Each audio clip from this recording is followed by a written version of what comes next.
چشم و دل تن صبر بهاره و از گریه پره چشمایی که داره میگرده به مهدی فاطمه بخوره.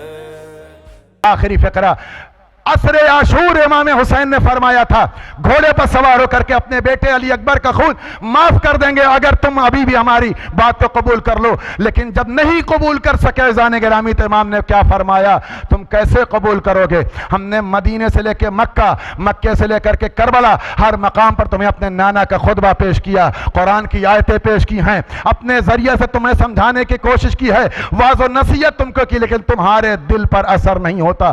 اس کی دو وجہ ہے. ایک وجہ یہ کہ تمہارے شکم میں حرام لہو پالا جاتا ہے، تم حرام غذا کھا کے آئے ہو، تمہارا دل سیاہ ہو چکا، یا تم حرام کی پیدائش سے آئے ہو، اب تمہاری ولادت طاہر نہیں ہے. عزیزو اگر حرام کی غذا ہم تک آئے گی تو سب سے بڑا اثر یہ ہوتا ہے امام سے راستہ منقطع ہو جاتا ہے.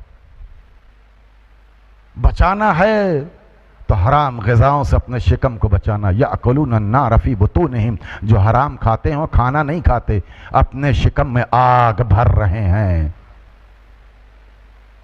امام کی باتوں کا اثر اس لیے نہیں ہو رہا تھا، اتنا حرام کھا چکے تھے یہ کہ اب ان کے اوپر کوئی نہیں.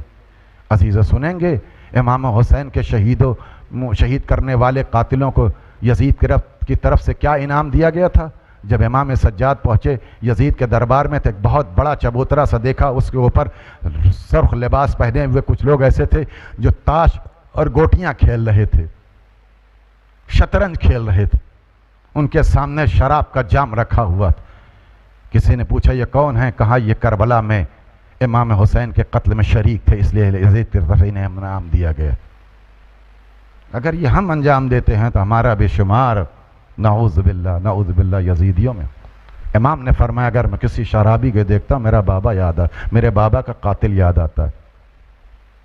عزیزو لہذا بھوکا رہ جائے انسان کم صحیح ہونا چاہیے.